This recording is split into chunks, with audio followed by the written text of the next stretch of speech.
बिस्मिल्लाहिर्रहमानिर्रहीम। अस्सलाम वालेकुम नाजरीन, आप देख रहे हैं सरेआम न्यूज़।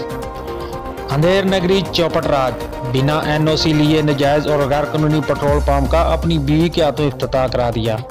सगर के रिहायशी अकरम शनाख्ती कार्ड की नौसरबाजियाँ, बिना लाइसेंस पेट्रोल पंप की सेल शुरू कर दी।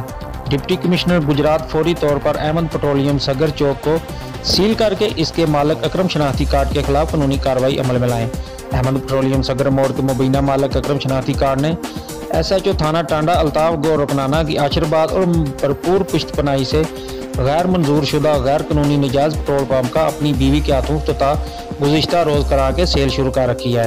मतनाज़ा पेट्रोल पंप आसिफ बेग की सकना सगर की ज़मीन पर नाजायज़ कब्जा करके बनाया गया था, जिसके खिलाफ अदालत ने स्टे ऑर्डर भी दे रखा है, जबकि सिविल कोर्ट में मुकदमा भी ज़ेर समाअत है। ताहम थाना टांडा के SHO अल्ताफ गौर रकनाना की भी मुकम्मल पुश्तपनाही हासिल है। SHO की आसिफ बेग को धमकियाँ, जाओ जो करना है कर लो, मैं अकरम शनाख्ती कार्ड के साथ हूँ, कानून हमारा अपना है। इंसाफ के लिए जगह जगह धक्के खाने वाले आसिफ बेग ने वज़ीर आज़म पाकिस्तान, वज़ीर आला Punjab, chief secretary Punjab, commissioner Gujranwala और DC गुजरात से नाजायज़ और गैर कानूनी पेट्रोल पंप को फौरी सील करके मेरी ज़मीन बागुज़ार कराने की अपील कर दी।